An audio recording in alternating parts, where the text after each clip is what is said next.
Pretty much every state of the 50 states of America has a lemon law. Unfortunately, sometimes automobile manufacturers don't focus on the safety of the vehicle and instead focus on the safety of their own cash pocketbooks and net profits. For that reason, if your car is a defective lemon, you should really know about your legal rights. So in the following, I am going to tell you all about what you can get or win when you win a lemon law case.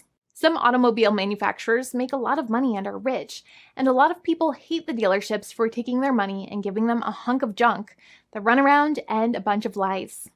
But sadly enough, the lemon law is not designed to make you rich, and it is not intended to make you wealthy.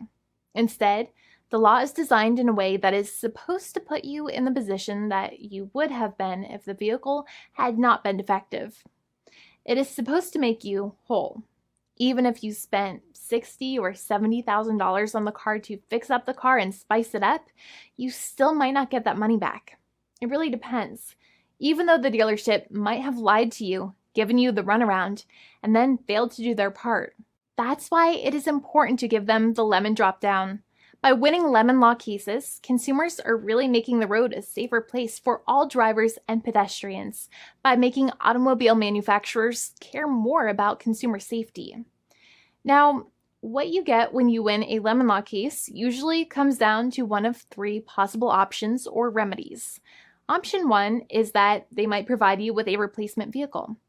Option 2 is that they might offer you a refund or what is called a lemon law buyback. Options 3, I will discuss option 3 a little later on in this video, and it is an important option you should know about as well with some real lemon juice. So let's start with the first remedy. Option 1 is that they can provide you with a replacement vehicle, which means you can basically trade your car in for a different vehicle, but there are some important things you should know about this option. The replacement vehicle should be a vehicle of similar value.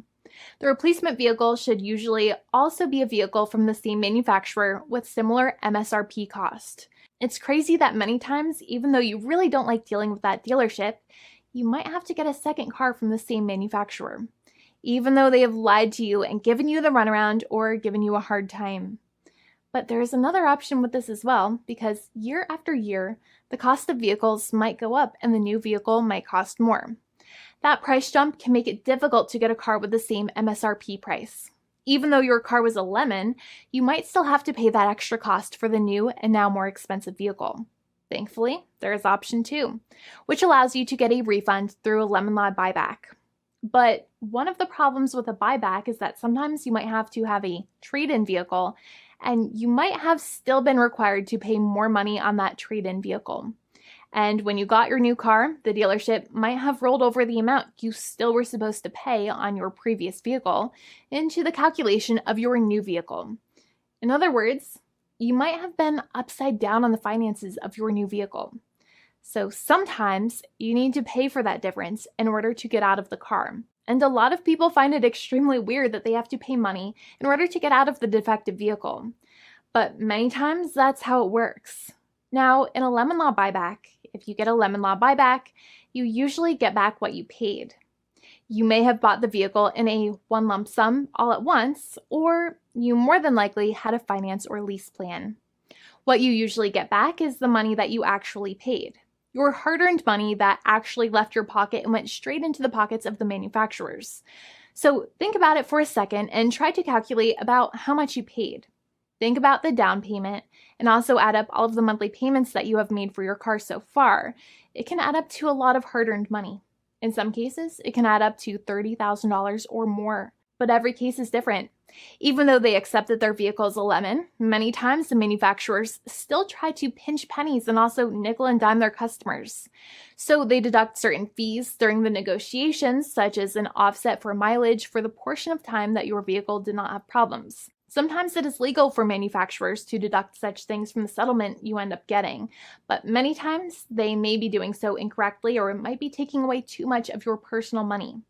Having a powerful negotiator and experienced attorney by your side can be very helpful. In addition, most lawyers do not charge you out of your own pocket for their attorney's fees and court costs. Many attorneys only get paid if they win, and if they don't win, they just don't get paid anything. Lots of attorneys spend their own money on your case, and the attorney might never get the money back. But it may make sense for the lawyer to take that risk if you have a strong case. It reminds me of being a kid and selling lemonade and spending my piggy bank coins and quarters to make the lemonade, even though I was never sure if I would make my money back. But when I made amazing lemonade, everybody would want it. We would all be happier as a result. Option 3 is that sometimes a manufacturer might simply pay you a settlement in what is called a cash and keep procedure.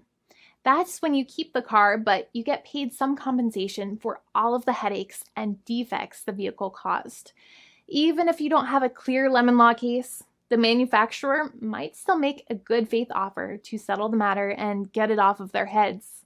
In many situations, even though the settlement might be less than a full buyback of the vehicle, it might make sense for you to accept that offer depending on your goals. In addition, it's usually required that the problems happened while your car was under warranty or extended warranty. Even if you no longer have warranty, but your problems happened while your vehicle was under warranty, you might still have a case. However, without any warranty, you cannot have a lemon law case in most situations. However, you might still have some legal protections, such as breach of contract, auto fraud, or something else. The founding attorney of the law firm, Jimmy and I, would love to speak to you.